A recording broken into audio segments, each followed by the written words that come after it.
Hello everyone, my name is Olivia, and today I want to tell you about the TV shows that I have watched throughout lockdown since March, and these are basically the shows that have comforted me throughout this really weird time. I have three categories to tell you about. The first one I want to talk about are rewatches.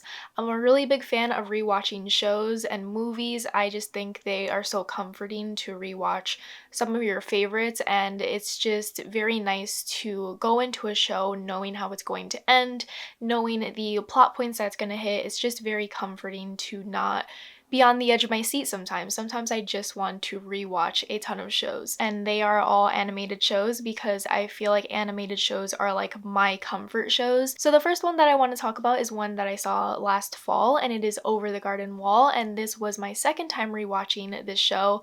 And if you can't tell, I love Over the Garden Wall. It is just a very weird show about these two brothers who go into the woods during Halloween time, and they get into a bunch of shenanigans. So every single episode is a new adventure that they go on in order to try and get back to their hometown. Over the Garden Wall is just so aesthetically pleasing. If you're a big fan of autumn, I would highly recommend watching this around Halloween time because the vibes, the atmosphere, it's phenomenal, as well as the music. The music in Over the Garden Wall is just something that I re-listen to all the time on Spotify because it's so eerie and comforting in a way. It's a very dramatic type of soundtrack that is added to the show, and I think it is just beautiful and just fits the vibe of Halloween time, and I absolutely love Wirt and Greg. I think they are the cutest characters ever, and this show just brings me so much joy. So I rewatched an episode a day every morning in October time, and it just brought me so much joy, and the art style is just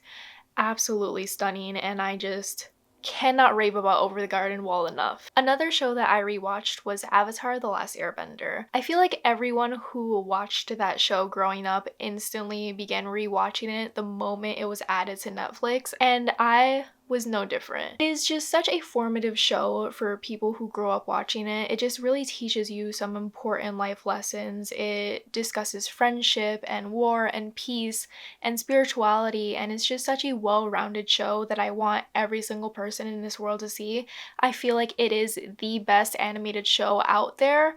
That's just my hot opinion, but I'm also like not a master of like animated shows, so don't come for me. It is just such a comfort show to me, and I can rewatch that over and over again, and I will still laugh at the jokes, and I will still fall in love with Zuko's redemption arc, and I will still love Aang and how he grows up and grows older and learns such important life lessons as the Avatar. If you have not seen Avatar: The Last Airbender, it is now on Netflix, and I implore you to watch it. You will not regret it. And the fantasy world is just so fascinating and so well-rounded, and I think it is one of the most well-developed shows out there in terms of like a magic system. I think it's just absolutely phenomenal, and it is just perfection. The next show that I rewatched was Summer Camp Island, and I rewatched this over on HBO Max. And Summer Camp Island, I feel like only me and my best friend watch this show because every time I recommend it to someone, they have no idea what it is. But Summer Camp Island is about a group of friends who go to this magical island run by teenage witches, and they just get into a bunch of shenanigans each episode. It's very similar to the structure of Over the Garden Wall, where there's always something new happening each episode. I feel like Over the Garden Wall and Summer Camp Island are kind of like sister shows in the way that Over the Garden Wall has a very autumnal atmosphere. It has really cool magical creatures, and there's always a new adventure happening every episode. Summer Camp Island is full of summery activities. It is full of magical creatures as well, and they are all just so cutesy and adorable compared to Over the Garden Wall, where some creatures are just really harrowing. And I just think that they're both so amazing because they both encompass like two different seasons that are really fun and full of different activities. And Summer Camp Island is just full of different characters, and you get to see them in different episodes, and you get to really focus on their development as well. And it is just such an underrated show. I wish more people would watch it because I think it's really cute, and I think if you love Over the Garden Wall, or if you love Steven Universe or anything in Cartoon Network, you would absolutely love Summer Camp Island. It is just so adorable, so pure. It is a show that I watched during lockdown in the summer. Every single morning I would watch one episode while I'm eating breakfast, and it is just a peak comfort show to me. Now let's talk about the shows that I discovered during lockdown or saw new seasons of during lockdown. So the first one that I want to talk about, which is the most influential show in terms of my lockdown, is Hannibal. Hannibal easily became one of my favorite shows of all time. I think I began watching it in March or April, and it is just so good. It is so good. A couple of years ago, I had began the first episode of Hannibal, and I wasn't really paying attention to it, and I just was not invested into the storyline, so I stopped after one episode and never watched it again until 2020 when I, on a whim, just started it and was immediately hooked and was consumed by it entirely. Hannibal is not a show for everyone. It is incredibly gory, it's incredibly graphic. It is just a very horrific show, and every single time I would watch an episode, I would scream out, how is this allowed to air on TV? Because some of the things that they showed on that show was absolutely horrifying in terms of the gore of it all.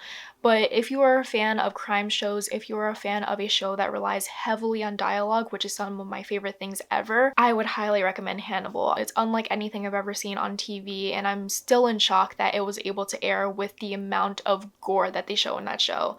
But if that sounds like something that you would like, I highly recommend Hannibal. It's up there with my top 5 favorite shows of all time, and I feel like it'll stay there for years upon years. Then I saw the latest season of The Mandalorian, which is season 2, and I think season 2 is just as explosive and just as interesting as season 1 of The Mandalorian.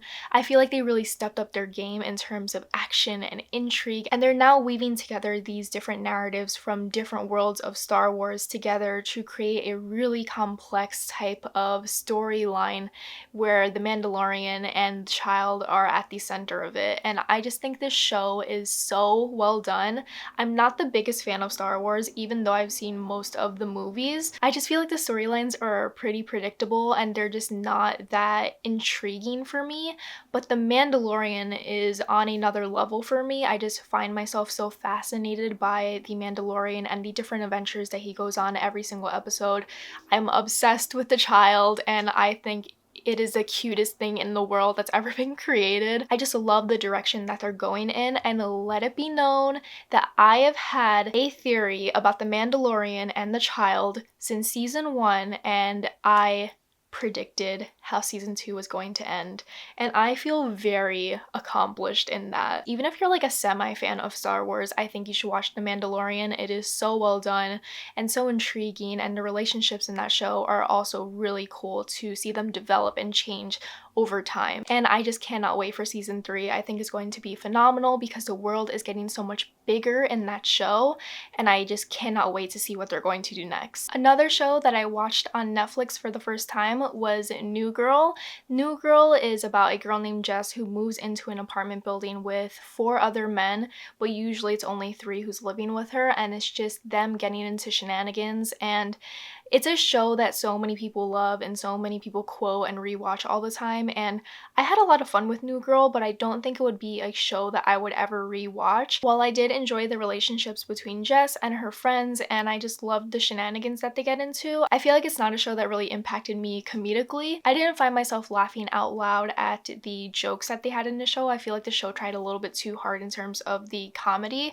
There are different comedy shows that I think work so much better, like Parks and Recreation and Bob's Burgers, because they're not outwardly trying to make jokes. They're just a group of characters who are really weird, and that weirdness is a joke in itself. And I feel like New Girl took that idea of having weird characters, but they always were constantly trying to make a joke, and I think that Jess's character is just like insufferably awkward, and I know that's the point of her character, but I just don't find it to be funny after a while. I just find it to be infuriating. So there were so many characters that I loved, like Nick Miller and Winston I think is the most underrated character of that entire show, but there were other characters like Schmidt and Jess that I just could not stand, and like I tried to like them, but they just just grinded my gears so much. So like I understand why people enjoy New Girl and would rewatch it over and over again, because like that's what I do with like Friends, even though that show doesn't really make me laugh anymore. But I just feel like New Girl's comedy didn't impact me. But I'm also a very picky person in terms of comedy, so like take my opinion with a grain of salt, because I have a very, very particular taste when it comes to comedy that I just cannot describe. I feel like only my close friends understand what I like and don't like in terms of comedy. And New Girl was like kind of there, but it really missed the mark for me. So like I enjoyed it while I was watching it, but I would never rewatch that show again. A animated show that I saw for the first time was Gravity Falls, and Gravity Falls is on Disney Plus, and it is a show that so many people adored when it first was coming out, and I feel like I was just falling out of love with Disney Channel at that time because I was growing up and getting older, so I never got to watch the show when it aired, and I'm really sad that I missed the opportunity because there were so many theories going around with Gravity Falls. There are so many Easter eggs and so many things that you have to look deeper into in this seemingly simple animated show, and it is about these two siblings who go to stay with their great uncle or their grunkle for the summer in Gravity Falls, which is a really weird town where mystical things are happening, and every episode they face a new adventure, but all those adventures tie into the overall mystery of Gravity Falls. Gravity Falls is one of the most intricate animated shows that I've ever seen in terms of like theories and hidden mysteries that are woven into the show.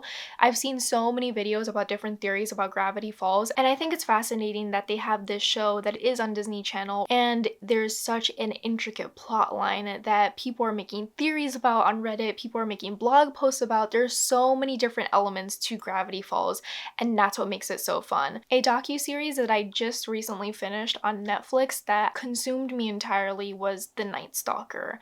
The Night Stalker is a very harrowing docuseries centered around the Night Stalker, who was a serial killer in the 80s, I think, in California. And I am very picky when it comes to documentaries. After learning in college about the inherent biases in documentaries and the messages that they want to send, I'm very iffy when it comes to documentaries because I always feel like they're always pushing a certain angle for you to go into. But The Night Stalker is just one of the best crime documentaries that I've seen in a while. I think it's one of the best ones that Netflix has produced yet. So this documentary follows the two main investigators of the Night Stalker case.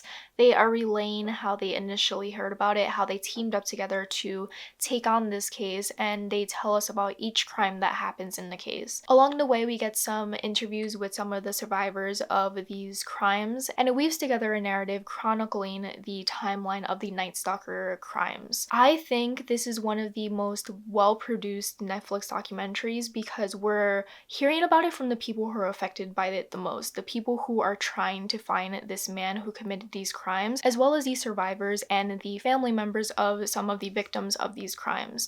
So we get a very close and personal look into these crimes, and I think the director did something really cool in the way that he would not only show some of the crime scene photos, but he would also recreate the scene and have the camera pan through the entire house to create this very dark atmosphere that you feel like you're in the crime scene yourself. It has a lot of graphic images of the crime scenes, as well as graphic details about the crime scenes and what the victims and the survivors had to go through. So I would definitely take caution before starting the series if any of that seems like it would not be right for you at the right time. So definitely keep that in mind, because while it is a well-produced documentary that I feel like is incredibly well-rounded, I would keep in mind of the darkness of it all, because these are some really gruesome crimes that is really hard to hear about at times, because the way the director composed this entire documentary is shining a light on these victims and what they had to go through. And I feel like that's so much different from other documentaries where they're just talking in a very stoic way, and I feel like you don't feel connected to the victims. I feel like the director really respected the victims and the survivors and their family members as well, and it showed how heartbreaking and how gruesome it was. And I like how they didn't sensationalize these crimes. They didn't sensationalize the killer as well. While I did wish that we had in episode 5 to really delve into the childhood of the killer as well as his motives, I can also understand why they didn't want to touch upon that, because this documentary is made to highlight the grotesque crimes that these victims and these survivors had to go through. It's not focusing on the killer. While it is focusing on finding the killer, we're more focused on the victims, and I really enjoy that because I feel like a lot of crime documentaries don't really respect the victims and they sensationalize these crimes as a sort of entertainment, but that's not what this documentary is. I think it's amazingly produced and I just cannot recommend it enough. And lastly, while these are not TV shows, I feel like my family and I treated them like TV shows, and it is two YouTubers that I want to recommend because I feel like we were watching all of their videos as if they were TV episodes. So the first one I want to talk about is BuzzFeed Unsolved. I feel like you all know how much I love BuzzFeed Unsolved. It is just such a phenomenal YouTube channel, and I feel like it is just such a funny show because Shane and Ryan and their friendship and the way that they speak is just hilarious. So I have been showing my dad BuzzFeed Unsolved from the beginning. He really enjoys the true crime episodes, but I greatly enjoy the supernatural episodes because I think they are so fun and interesting, especially from someone who doesn't believe in ghosts at all. I just think it's entertaining to see Ryan get so scared. So if you have not heard of BuzzFeed Unsolved, it is a YouTube channel where they delve into unsolved mysteries, so they delve into unsolved crimes, but they also, on another season, go to haunted places to see if ghosts are real. And I think it is so fun, it is so entertaining, and you can watch these episodes out of order, which is what makes it so fun, because if you like a specific episode and you want to show it to a friend, you can just show them that episode without having to have them watch the entire show.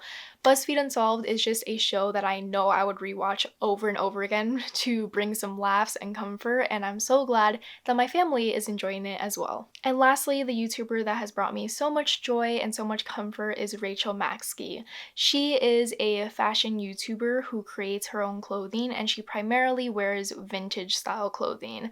Her videos are not only hilarious and so well shot and edited, her videos make me feel like I'm watching TV because they're just so well produced and so entertaining, and I love seeing her create different outfits inspired by movies or characters from TV shows, and she just has the same exact interests as me, and I just feel like I'm watching a best friend because I relate to her so much, and I feel like we would be best friends if we met in real life. And she has actually inspired me to try and make my own skirt, which is in the process of happening, and I'm afraid to do it and I'm afraid to sew it because I feel like I might mess it up, but seeing her make mistakes and learn from those mistakes and create such beautiful garments has really inspired me to try and make my own clothes, because I think that would be so cool to have a piece of clothing where someone can be like, oh my god, where did you get that? And you can say, I made it! I think that's such a cool accomplishment. So those are the shows that I have been watching throughout lockdown. These are all different shows that have gotten me through this very lonely time, this very boring time, and they have brought me so much comfort, and I have just had a lot of fun rewatching shows and discovering new shows and discovering new YouTubers as well. So let me know what you have been watching during lockdown, or if you're planning to see them as well, and be sure to follow me on Instagram because I always post about what I'm currently watching on my Instagram stories, and there is content there that you won't see here. I hope you had fun listening to me talk about these shows that I highly recommend and have seen recently because they have brought me so much joy in different ways, and I will see you in another video very soon. Have a good day. Bye.